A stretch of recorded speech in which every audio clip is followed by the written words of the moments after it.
Pekný deň vám prajem, moji milí priatelia. Opäť som s vami. Prihováram sa vám posolstvom od mimozemských civilizácií, od Venušanov z knihy Život vo vesmíre. 3. kapitola. Svet vo vesmíre je krásny. Je tam nádherný život plný lásky a hudby. Scenéria krajiny je ako raj, prekrásne farby, stavby. Neviete si predstaviť, aký pestrý život máme.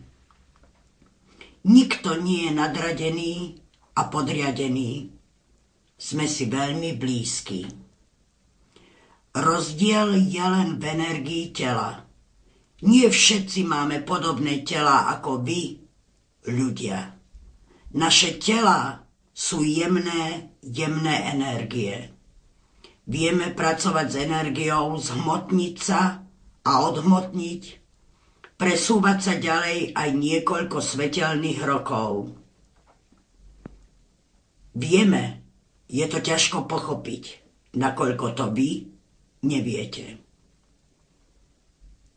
Máte zaťažené vaše hmotné telo. Nie len vplyvom stravy, ale i myslením.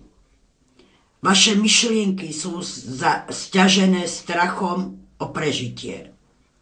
Bojíte sa smrti, nemáte síl bojovať a prežiť.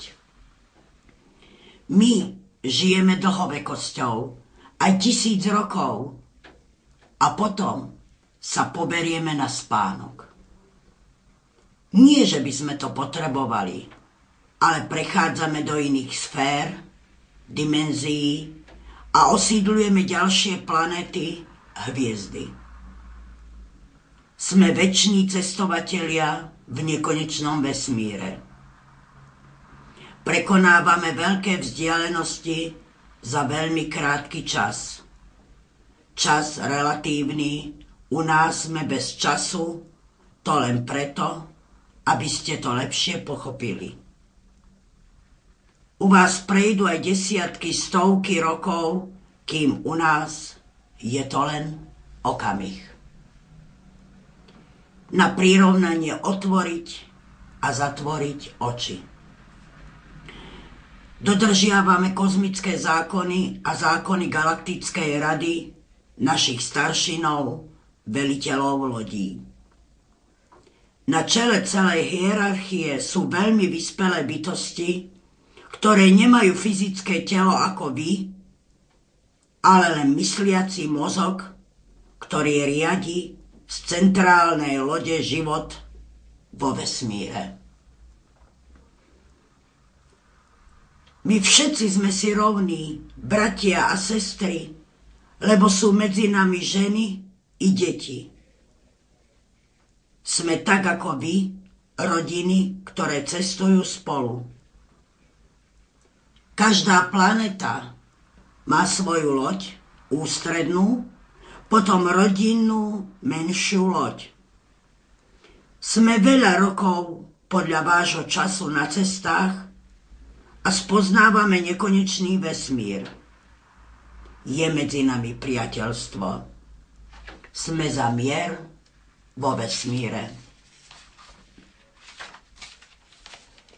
Nie vždy to tak bolo. Aj medzi nami sú bytosti, ako nás vyvoláte mimozemšťania, ktorí by radi ovládli celý vesmír a podmanili si ho.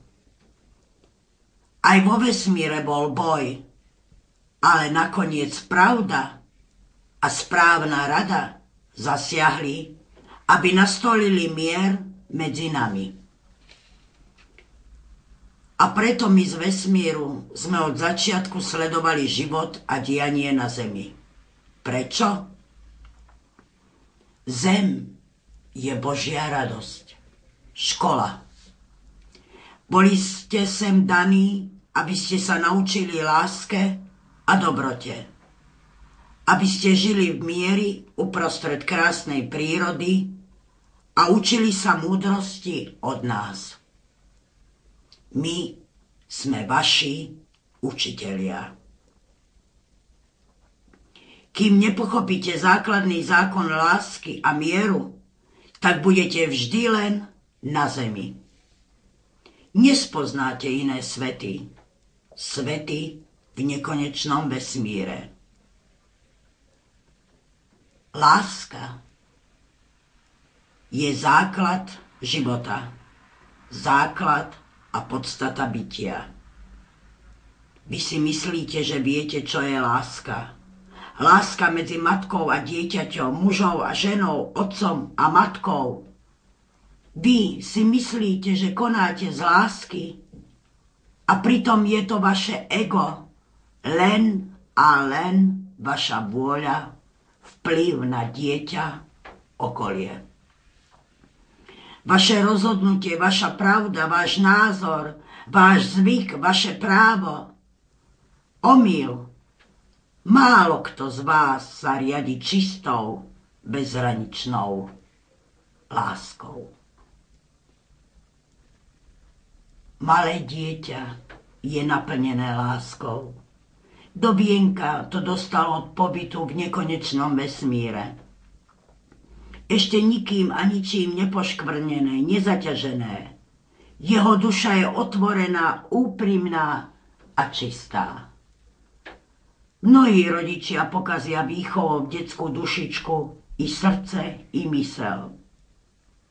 Posielame vám už dávno čisté duše, vyspelé staré duše, ktoré sa vtelili do vašich detí. Ale vy ich nechápete. Nevediete správnym smerom vývoja. Obraciate ich na vlastný obraz. Ja, ty, my, vy, oni. Sme predsa rodina, moja dcéra, môj syn, môj otec, moja matka, len moja rodina. Obmedzené je vaše myslenie, vaše návyky, názory, pravidlá výchovy dieťaťa.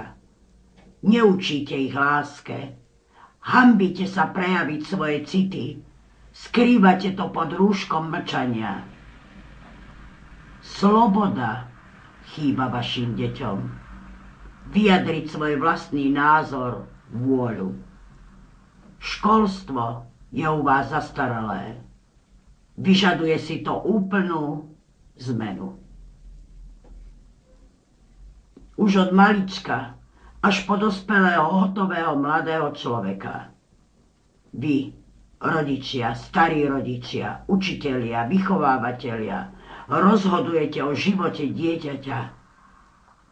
To sa patrí, to sa má, tak som to robil ja, tak nás to učili, taká je doba, to chce revolúciu, to chce zmenu, to už nestačí, vývoj ide dopredu, ale aký vývoj? Čí vývoj?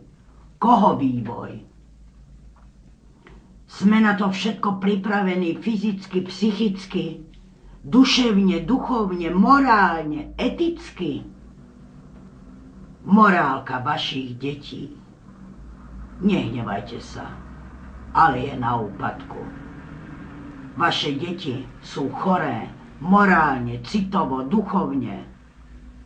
Prevláda ego, krutosť, násilie, bezcitnosť, surovosť, nestálosť, pýcha.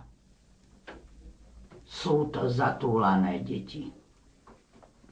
My ich v spánku utešujeme, aj naši anjeli nebeskí, ale po prebudení zo sna je to opäť realita, skutočnosť, skutočný život.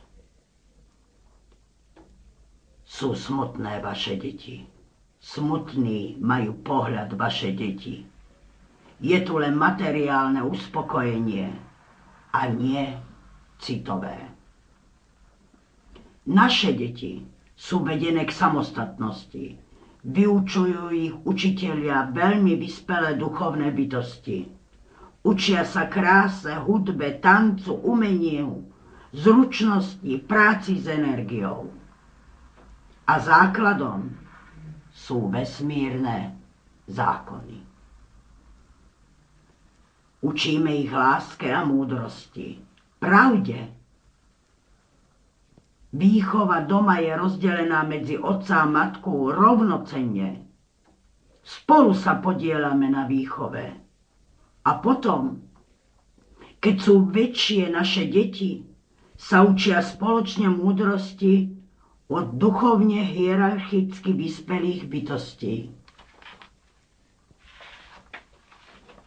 V dospelosti potom preberajú kozmickú loď a spoznávajú vesmír, blízke a ďaleké svety, aj vašu Zem. Ďakujem vám za pozornosť. Stretneme sa opäť zajtra. Pekný deň vám prajem.